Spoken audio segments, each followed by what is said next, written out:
Good morning all of you. Last video lecture का integration का जो अपना हुआ था उसमें मैंने आपको ये चीज समझाई थी कि इंडेफिनिट इंटीग्रेशन में सी क्यों आता है और इंडेफिनिट इंटीग्रेशन क्या होता है। कुछ फॉर्मूले मैंने आपको बताए थे। आई होप दैट कि वो आपने याद कर लिए होंगे और आपने उन चीजों की प्रैक्टिस भी बहुत अच्छे तरीके से कर ली होगी। चलिए आज अपन बात करेंगे डेफिनेट इंटीग्रेशन के बारे में कि भाई डेफिनेट इंटीग्रेशन जो है वो क्या होता है। लेकिन डेफिनेट इंटीग्रेशन से पहले अपन बात करेंगे एक चेन रूल ऑफ इंटीग्रेशन के बारे में।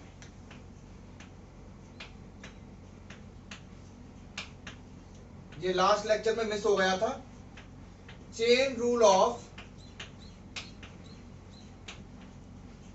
इंटीग्रेशन मैंने आपको चेन रूल डिफरेंशिएशन के अंदर भी समझाया था और अगर किसी ने नहीं देखा हो तो प्लीज डिफरेंशिएशन की वीडियोस पहले अच्छे तरीके से देख लें। चेन रूल ऑफ इंटीग्रेशन में देखिए क्या है, मैं आपको सबसे पहले समझाऊं कि d by d x sine 2x। अगर आपने वो वीडियोस देखी होंगी तो आपको याद होगा कि इसमें अपन क्या करते थे, मेन फंक्शन साइन था तो साइन का हो गया कॉस और 2x एज इट इज। फिर 2x का डिफरेंशिएशन करते थे, मल्टीप्लाई में लगाते थे, 2x का डिफरेंशिएशन होगा 2, तो आंसर आ गया टोटल मिला के 2 cos 2x। लेकिन अगर अपन यहां पे sin 2x का इंटीग्रेशन करें तो क्या होगा, तो देखिए साइन का क्या होगा इंटीग्रेशन, साइन का होगा माइनस का cos x, तो x की जगह 2x आ जाएगा। क्लियर। और ये 2x जो है अब की बार इस 2x का आपको करना है डिफरेंशिएट, मतलब मेन फंक्शन का इंटीग्रेशन करना है और बाकी का जो दूसरा फंक्शन है उसका क्या करना है, आपको डिफरेंशिएशन करना है। और डिफरेंशिएशन 2x का डिफरेंशिएशन कितना होगा, 2x का डिफरेंशिएशन होगा 2 और उसको लगाना है अपॉन में। ये थोड़ा सा अंतर है यहाँ पे, प्लस का c, समझ गए। यानी कि आपको जो मेन फंक्शन है, मेन फंक्शन जो है उसका तो करना है आपको इंटीग्रेशन, ठीक है। और जो इंटरनल फंक्शन है, इंटरनल फंक्शन है उसका करना है आपको डिफरेंशिएशन और फिर क्या करना है, डिवाइड भी करना है। क्लियर है। तो इसका आप ध्यान रखिए, बहुत इंपॉर्टेंट चीज है। देखिए अगला देखिए, जैसे इंटीग्रेशन ऑफ अपन ले लेते हैं e की पावर 2x dx, ठीक है। तो मेन फंक्शन क्या है, e की पावर, तो e की पावर का क्या हो जाएगा, e की पावर 2x, ठीक है। फिर उसके बाद रही बात 2x की, तो 2x का डिफरेंशिएशन करना है, 2x का डिफरेंशिएशन होगा 2 और ये आ जाएगा अपॉन में और प्लस का हो जाएगा c।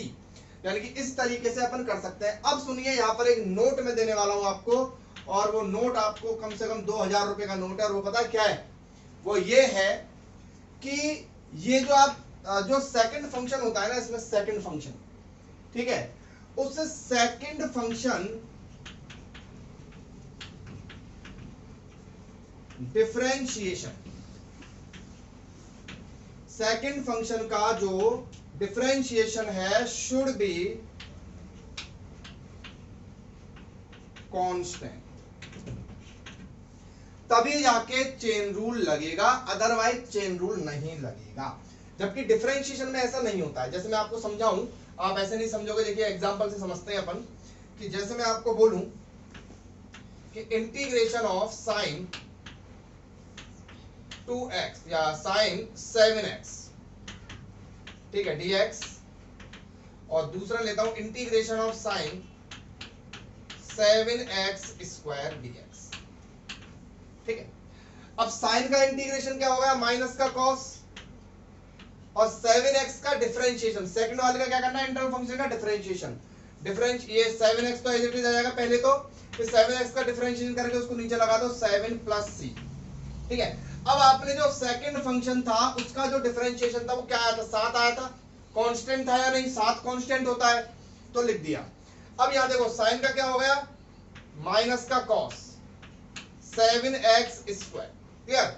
अब रही बात किसकी, 7x स्क्वायर की, इसका करो डिफरेंशिएशन, डिफरेंशिएशन करोगे 7x स्क्वायर का डिफरेंशिएशन क्या होता है, 14x। This is not constant, तो ये फंक्शन, ये क्वेश्चन चेन रूल से नहीं होगा। यानी कि इंटीग्रेशन में अगर चेन रूल आपको लगाना है तो सेकंड फंक्शन जो आपने लिया है, इंटरनल फंक्शन जो लिया है, उसका डिफरेंशिएशन क्या होना चाहिए, कांस्टेंट होना चाहिए। यानी कि ये इंटीग्रेशन इस मेथड से सॉल्व नहीं होगा, इसको सॉल्व करने का एक दूसरा मेथड यहाँ पर अप्लाई करना पड़ेगा, जो आपको फिजिक्स में पढ़ने की जरूरत नहीं है, क्योंकि बायो वाले बच्चों के वो किसी भी काम का नहीं है, फिजिक्स में एटलीस्ट वो फिजिक्स में किसी काम का नहीं है। मैथ वाले बच्चे उसको 12th क्लास में पढ़ लेंगे। तो आप तो ध्यान रखें, यानी कि आपको तो केवल और केवल कैसे इंटीग्रेशन करने हैं, जैसे मैं आपको एक और समझा देता हूं। इंटीग्रेशन देखिए,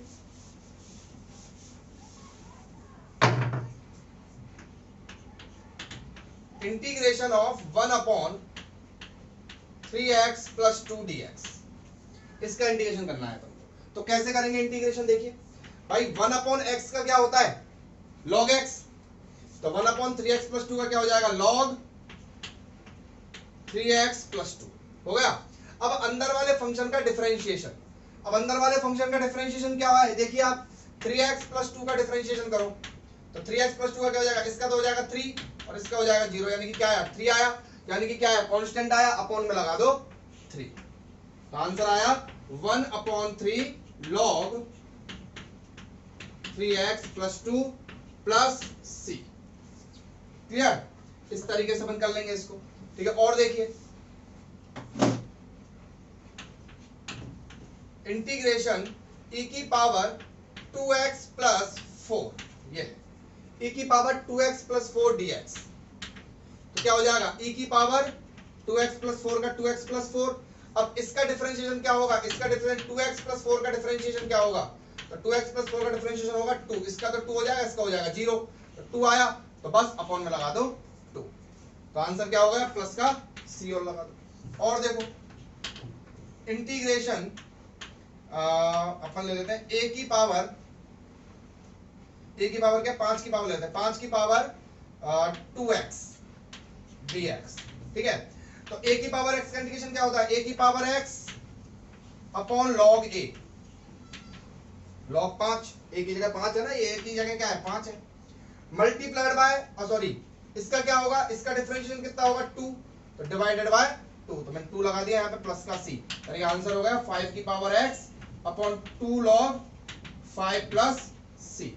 तो इस तरीके से अपन जो है इस चेन रूल को इंटीग्रेशन के अंदर लगा सकते हैं। तो ये अपना खत्म होता है भाई इंडेफिनिट इंटीग्रेशन, जो अपन ने लास्ट लेक्चर में पढ़ा था। आज अपना टॉपिक जो है वो है अपना स्टार्ट करेंगे, जिसका नाम है डेफिनेट इंटीग्रेशन। तो मैं आपको पहले समझा दूं कि भाई इंटीग्रेशन में, डेफिनेट इंटीग्रेशन में और इंडेफिनिट इंटीग्रेशन में डिफरेंस क्या होता है, क्लियर, वो समझ लेते हैं अपन पहले कि डेफिनेट इंटीग्रेशन में और इंडेफिनिट इंटीग्रेशन में डिफरेंस क्या होता है। देखिए इंडेफिनिट इंटीग्रेशन के अंदर इंडेफिनिट क्यों होता था, क्योंकि इसमें c आता था और c की वैल्यू हमको पता नहीं होती थी। लेकिन डेफिनेट इंटीग्रेशन के अंदर क्या होगा, c नहीं आएगा, इसमें आपको c निकालने के लिए एक लिमिट दी गई होगी और उस लिमिट के बीच में ही आपको क्या करना होगा, इंटीग्रेशन करना होगा। जैसे मैं आपको समझाऊं, देखिए एग्जांपल से लेते हैं सीधा अपन और समझते हैं, एग्जांपल से समझो सीधा इसको, ठीक है, क्वेश्चन करना सीखते हैं अपन। इंटीग्रेशन ऑफ x² dx, ठीक है, और लिमिट लगाई हुई है मान लो -1 से 1, ये इस तरीके से। तो इस तरह का फॉर्मेट, इस तरह का जो फॉर्मेट होता है, यानी कि a से लेके b तक उसमें लिमिट लगी हुई होती है, कोई फंक्शन होता है और dx इस तरह से दिया होता है, and this is called definite integration. अब इसको सॉल्व कैसे करते हैं, देखो सबसे पहले तो आप नॉर्मल इंटीग्रेशन जैसे करते हैं वो इंटीग्रेशन करो, x³ अपॉन 3, ये हो जाएगा, एक पावर बढ़ा दो, उतने नीचे लिख दो, फिर यहीं पे लिमिट लगाओ -1 से 1, वापस लगा दी लिमिट, -1 से 1 लिमिट लगा दी। अब आपको क्या करना है इसमें, अब आपको क्या करना है कि अपर लिमिट पुट करना है। सबसे पहले पुट अपर लिमिट, x की जगह क्या रख दो, पुट अपर लिमिट, ठीक है, फिर माइनस पुट लोअर लिमिट, समझिए, अपर लिमिट पुट करो फिर माइनस लोअर लिमिट पुट करो। तो करते हैं, तो पहले अपर लिमिट पुट करते हैं, यानी 1 पुट करते हैं x की जगह, तो 1 का क्यूब अपॉन 3, फिर माइनस लगाएंगे, फिर उसके बाद अंदर ही देख लो, -1 का क्यूब लोअर लिमिट, ये अपर लिमिट होती है बच्चों, ये अपर है क्योंकि ऊपर लगी हुई है ये, और ये नीचे वाली लोअर है, ठीक है, -1 का क्यूब अपॉन 3। देखिए मैंने x से पहले 1 रख दिया, अपर लिमिट पुट कर दी, माइनस लगा दिया बीच में, फिर लोअर लिमिट पुट कर दी, तो अपर ये हो जाएगा 1/3, माइनस अपना है ये फॉर्मूले वाला, और ये आएगा माइनस का 1/3, ठीक है, तो ये हो जाएगा आपका 1/3 प्लस माइनस माइनस प्लस 1/3 और आंसर आ जाएगा 2/3। कोई सी नहीं आएगा इसमें। और ध्यान रखना, कभी भी मैं आपको बता दूं कि डेफिनेट इंटीग्रेशन का आंसर हमेशा कांस्टेंट होता है, क्योंकि इसमें वैल्यूज पुट हो जाती है सीधी, वेरिएबल बचता ही नहीं है। क्लियर? इसी तरीके से दूसरा क्वेश्चन देखते हैं। चलिए भाई अपन अगला क्वेश्चन है इंटीग्रेशन 2x प्लस 3 dx और लिमिट है 0 से 1। ठीक है, 0 से 1 लिमिट लगा दी, 2x प्लस 3 dx ले लिया। ठीक है, तो देखिए क्या करेंगे, सबसे पहले इसका इंटीग्रेशन करेंगे। तो 2 को तो एज इट इज नहीं कर देता हूं, 2 को एज इट इज, और x का क्या हो जाएगा, x स्क्वायर अपॉन 2। 2 को एज इट इज रखेंगे, x का क्या हो जाएगा, x स्क्वायर अपॉन 2 प्लस, और 3 का क्या हो जाएगा, मैंने बोला किसी भी कांस्टेंट का क्या होता है 3x। याद करोगे फॉर्मूला, p का बताया था px, 2 से 2 कट गया, क्या बचा x स्क्वायर प्लस 3x, और लिमिट लगेगी 0 से 1। इधर लगा दो चाहे इधर लगा दो, ऐसे लिख दो 0 से 1। ठीक है, अब देखिए यहां पे सबसे पहले अपर लिमिट पुट करेंगे। तो अपर लिमिट आप अलग अलग भी निकाल सकते हैं, एक साथ भी निकाल सकते हैं। अपर लिमिट माइनस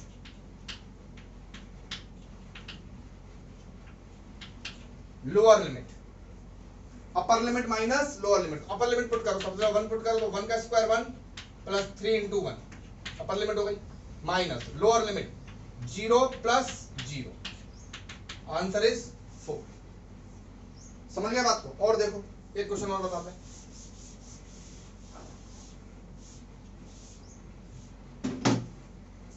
थोड़ा क्वेश्चंस का लेवल बढ़ाते हैं अपन। अपन ले लेते हैं भाई 1 से लेके 2 तक। ठीक है, और 1/3x प्लस 1 dx। ठीक है, तो 1/3x प्लस 1 बोलो log 3x प्लस 1, और डिवाइडेड बाय बोलो क्या होगा 3, क्योंकि इसका डिफरेंशिएशन करोगे और इसका डिफरेंशिएशन कितना आएगा 3 आएगा, उसको लगाओगे अपॉन में आप, तो 1/3 log 3x प्लस 1 ये आ गया। अब upper lower limit to upper limit. ठीक है, तो 1/3 पहले अपर लिमिट रख रहा हूं log 3 2 जा 6 प्लस 1 माइनस लोअर लिमिट रख रहा हूं 1/3 log 3 into 1 plus 1 1/3 log 7 minus 1/3 log 4, और log 7 की और log 4 की वैल्यू आपको क्वेश्चन के अंदर गिवन होगी, उसको यहां पुट करेंगे और आंसर निकाल लेंगे। ठीक है, और देखिए 2-3 क्वेश्चन।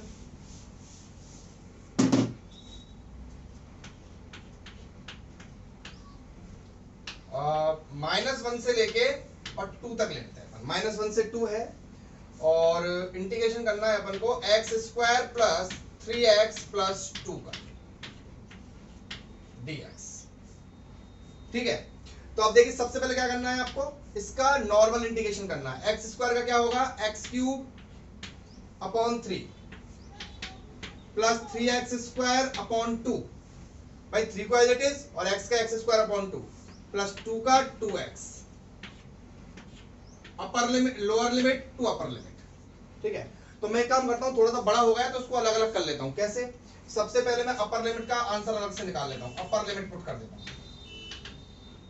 अपर लिमिट पुट करेंगे, वैसे आपको धीरे धीरे बहुत अच्छी तरह से प्रैक्टिस हो जाएगी इन चीजों की। अपर लिमिट पुट करेंगे तो 2 का क्यूब अपॉन 3 प्लस 3, 2 का स्क्वायर अपॉन 2 प्लस 2 इंटू 2, केवल अपर लिमिट पुट की है मैंने। तो सॉल्व कर लेते हैं, हो जाएगा 8/3, 8/3, 2 से 2 कट जाएगा, कितना आ जाएगा 6 प्लस 2 2 जा 4, तो 6 और 4 10। इसको आप जब सॉल्व करोगे तो कितना आएगा 38/3। तो अपर लिमिट सॉल्व करने पर कितनी आई 38/3 आई। उसके बाद अपन क्या सॉल्व करेंगे, lower limit. Lower limit put करते हैं -1 का क्यूब अपॉन 3, ये सबसे बढ़िया तरीका होता है। आप अलग अलग सेपरेट कर लो तो गलती होने के चांसेस क्या बहुत कम हो जाते हैं। 3 माइनस 1 का square upon 2 plus 2 into minus 1। ठीक है बच्चों, तो ये हो जाएगा आपका माइनस का 1 अपॉन 3 और ये हो जाएगा प्लस का 3 अपॉन 2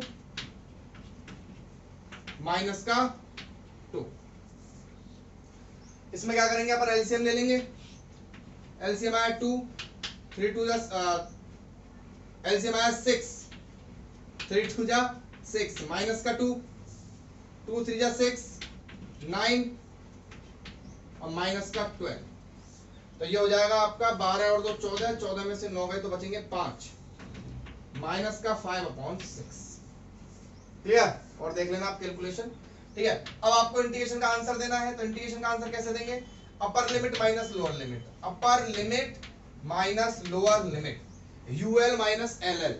ठीक है, तो 38 अपॉन 3 माइनस ये हो जाएगा माइनस का 5 अपॉन 6, तो हो जाएगा 38 upon 3 plus 5 upon 6। Then LCM is 6, 3 2 जा 6, ये हो जाएगा 76 प्लस 5 ये हो जाएगा 81 upon 6। Then answer is 81 upon 6।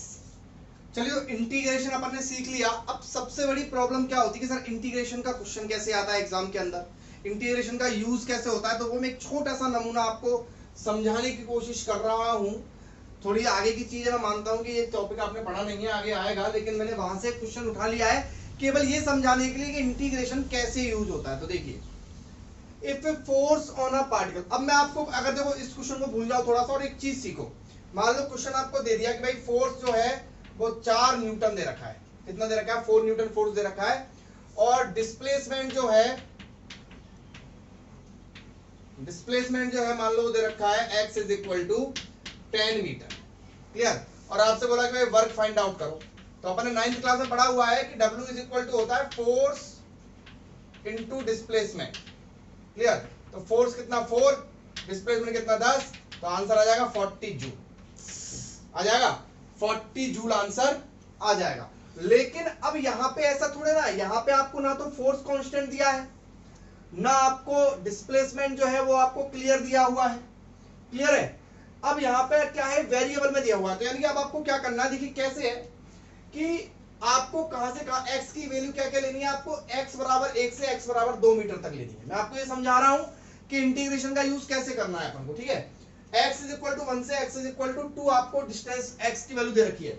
अब यहाँ पे x इज इक्वल टू 1 से x इज इक्वल टू 2 के बीच में तो लाखों संख्याएं आती हैं। 1.1 भी आता है, 1.2 भी आता है, 1.01 भी आता है, 1.001 भी आता है। यानी कि बहुत सारी चीजें हो जाएंगी। तो x की वैल्यू रखते जाओ, फोर्स तो बहुत सारा हो जाएगा। तो वेरिएबल चीजों को ऐड करना है ना अपन को, तो वेरिएबल चीजों को ऐड करते हैं तो क्या यूज करते हैं? इंटीग्रेशन यूज करते हैं। तो यहां पर अपन को क्या यूज करना पड़ेगा?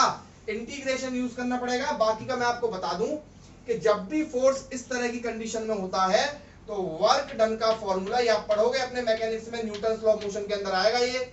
वर्क डन का फॉर्मूला होता है W is equal to integration F यानी कि फोर्स dx और x is equal to a से x is equal to b तक जो आपको कंडीशन दी हुई। ये होता है वर्क डन का फॉर्मूला। अब आप देखो, जब आप वर्क डन का क्वेश्चन कर रहे हो, अब जैसे मान लो कोई बच्चा जिसने इंटीग्रेशन नहीं पढ़ा, अब उसके सामने ये क्वेश्चन एग्जाम के अंदर आ गया।